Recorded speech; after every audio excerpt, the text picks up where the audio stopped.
हरे कृष्णा। मैंने आपको अपने लास्ट एपिसोड में जो भगवान के विभिन्न अवतारों के बारे में बताया था, उन अवतारों में जैसे मैंने आपको बताया था, पहला आदि पुरुष का था, फिर 4 ऋषियों संगादि ऋषियों का था, फिर नारद जी का था, फिर वराह अवतार था, सूकर अवतार जिसको कहते हैं। तो इस तरह से करते करते फाइनली फिर रामचंद्र भगवान जी का अवतार, कृष्ण भगवान का अवतार। तो पूरी की पूरी जो भागवत है उनमें ये भगवान के जो विभिन्न अवतार हैं, जो 24 अवतार हैं, वो सारे अलग अलग टाइम पर अलग अलग तरीके से स्टोरीज के अंदर आ रहे हैं।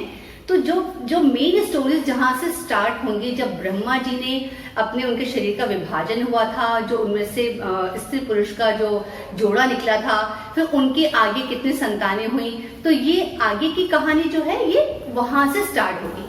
बट उससे पहले जब इंसान की उत्पत्ति नहीं हुई थी, उससे पहले जैसे मैंने आपको पहले बताया था, आदि पुरुष जब भगवान के निकले थे ऐसे नाभि में से, ब्रह्मा जी निकले थे, एक वो हो गया था। उसके बाद फिर नारद जी का मैंने आपको पूर्व चरित्र पिछले एपिसोड में बताया था कि नारद जी किस तरीके से उन्होंने उनका पूर्व चरित्र क्या था और कैसे वो दासी के पुत्र थे। उसी प्रकार लास्ट एपिसोड में जब मैंने आपको वराह अवतार के बारे में बताया था, तो उसके अंदर मैंने आपको थोड़ा सा वराह अवतार को डिस्क्राइब करते हुए ये बताया था कि किस तरह से पृथ्वी जल में डूब गई थी और भगवान ने उसको लाकर ऊपर पृथ्वी को सतह पर रखा था, जल की सतह पर रखा था। तो जो बाकी की इस अवतार के बाद जो वराह अवतार की थोड़ी सी जो स्टोरी है, थोड़ी सी और डिटेल में स्टोरी मैं आपको आज बता रही हूँ। और उसके बाद जैसे नर नारायण, कपिल भगवान और दत्तात्रेय, यज्ञ पुरुष, ऋषभ देव, ये जो आगे जितने भी विभिन्न अवतार हुए थे, ये किन किन के पुत्र हुए और कैसे कैसे कहानी आगे बढ़ी, वो फिर आगे मैं आपको धीरे धीरे बताती रहूंगी। तो इसको करने से वराह अवतार के बारे में मैं आपको आज बता रही हूँ। जैसे जब ब्रह्मा जी का जब वो उत्पत्ति हुई ब्रह्मा जी की, उसके बाद ब्रह्मा जी को भगवान ने ये आदेश दिया कि तुम सृष्टि की रचना करो। तो ब्रह्मा जी के शरीर के जो विभाग हुआ और जो स्त्री पुरुष का जोड़ा निकला, उसका नाम था स्वयंभुव मनु और शतरूपा। ये मैंने आपको पहले भी बताया था। स्वयंभुव मनु और शतरूपा जब उनके शरीर में से निकले, तब उन्होंने भगवान ब्रह्मा जी से कहा कि आप हमें ये बताइए कि हमारा क्या कार्य है और इसके बाद हमें कहाँ पर रहने का स्थान प्राप्त होगा। तो ब्रह्मा जी ने उनको बताया था कि आपको अब सृष्टि की रचना करनी है और आगे आप सृष्टि की रचना के अंदर इंसानों की उत्पत्ति करेंगे।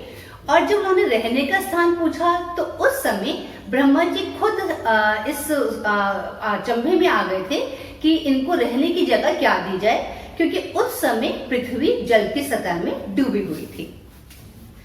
तो उसके बाद जब पृथ्वी को इस प्रकार जल में डूबी देखकर ब्रह्मा जी विचार करने लगे कि तभी उनके नासिका छिद्र से अकस्मात अंगूठे के बराबर आकार का एक छोटा सा वराह शिशु निकला। वह शिशु ब्रह्मा जी के देखते ही देखते क्षण भर में हाथी के बराबर हो गया। उस वराह मूर्ति को देखकर ब्रह्मा जी, मरीचि, स्वयंभुव मनु सब आश्चर्यचकित रह गए थे।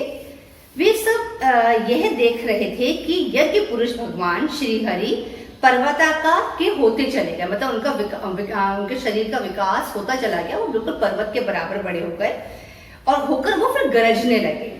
उस समय मुनिगण वेदों से, परम पवित्र मंत्रों से उनकी स्तुति करने लगे। तब भगवान प्रसन्न होकर गजराज की सी लीला करते हुए जल में घुस गए। पहले वे सूकर रूप भगवान पूंछ उठाकर बड़े वेग से आकाश में उछले और अपनी गर्दन के बालों को फटकार कर खुरों से आघात से बादलों को उन्होंने छेद दिया। उनका शरीर बड़ा कठोर था, त्वचा पर कड़े बाल थे, दाढ़ी सफेद थी और नेत्रों से तेज निकल रहा था। उस समय उनकी बड़ी शोभा हो रही थी। वह अपनी नाक से सूंघ सूंघ कर पृथ्वी का पता लगा रहे थे। यद्यपि वे बड़े कठोर और क्रूर दिखाई पड़ रहे थे, तथापि अपनी स्तुति करने वाले मुनियों की ओर बड़ी सौम्य दृष्टि से निहारते हुए उन्होंने जल में प्रवेश करा। जिस समय उनका वज्र पर्वत के समान कठोर शरीर जल में गिरा, तब बड़े वेग से मानो समुद्र का पेट फट गया और उसमें बड़ी भीषण स्वर हुआ।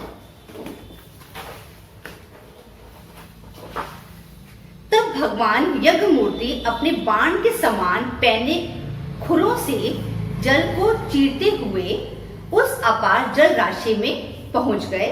वहां रसातल में उन्होंने समस्त जीवों की आश्रयभूता पृथ्वी को देखा, जिसे कल्प के अंत में शयन के लिए उद्यत श्री हरि ने स्वयं अपने ही हृदय में लीन कर लिया था। मतलब इसका मतलब जो मैंने आपको लास्ट टाइम बोली है कि जब वो रसातल में उनकी जो उन्होंने पृथ्वी को देखा, वहां पर रेस्टिंग पोजीशन पृथ्वी को नीचे देखा, तो उस समय वो पृथ्वी वहां पर कैसे पहुंच गई थी, वो जल के नीचे कब पहुंची थी। तो उससे पहले का जो कल्प चल रहा था, इस कल्प से जो पहले का जो कल्प चल रहा था, उस कल्प में जब भगवान शयन के लिए चले गए थे, तब उन्होंने उस पृथ्वी को अपने ही हृदय में वहां पर स्थान देकर उसको रसातल में सेटल कर दिया था। अब ये नया कल्प की शुरुआत थी, नए तरीके से उन्हें तो वापस पृथ्वी को जल से ऊपर लेकर आना था। फिर वे जल में डूबी हुई पृथ्वी को अपने दाढ़ों में दबाकर रसातल के ऊपर ले आए। उस समय उनकी शोभा बहुत अच्छी हो रही थी। उस समय उनके मार्ग में विघ्न डालने के लिए महापराक्रमी हिरण्याक्ष ने जल के भीतर ही उन पर गदा से आक्रमण करा। तब श्री हरि ने उसे उसी प्रकार मार डाला जैसे सिंह हाथी को मार डालता है। फिर वे वराह भगवान जैसे गजराज अपने दांतों पर कमल पुष्प धारण करता है, उसी प्रकार उन्होंने अपने सफेद दांतों की नोक पर पृथ्वी को धारण करा और उसे वो जल से बाहर लेकर आ गए। फिर भगवान ने अपने खुरों से जल को स्तंभित कर उस पर पृथ्वी को स्थापित कर दिया। मतलब अपने खुरों से उससे उन्होंने जल को जिसमें, क्योंकि जब वो जल में गए थे और जल से बाहर निकले थे तो समुद्र में काफी उतार चढ़ाव आ गया था। तो जब वो पृथ्वी को बाहर लेकर आए तो उन्होंने उस जल को सेटल करके उसके ऊपर पृथ्वी को स्थापित कर दिया था।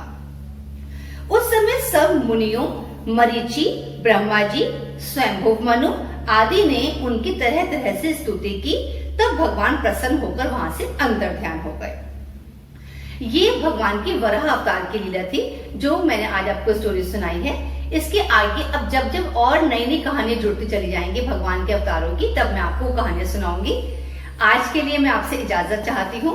आई होप कि आप आज का एपिसोड आपको अच्छा लगा होगा, वराह अवतार के बारे में जानकर आपको बहुत अच्छा लगा होगा। नेक्स्ट एपिसोड में नेक्स्ट स्टोरीज के साथ मैं आपसे मिलती हूँ। तब तक के लिए हरे कृष्णा।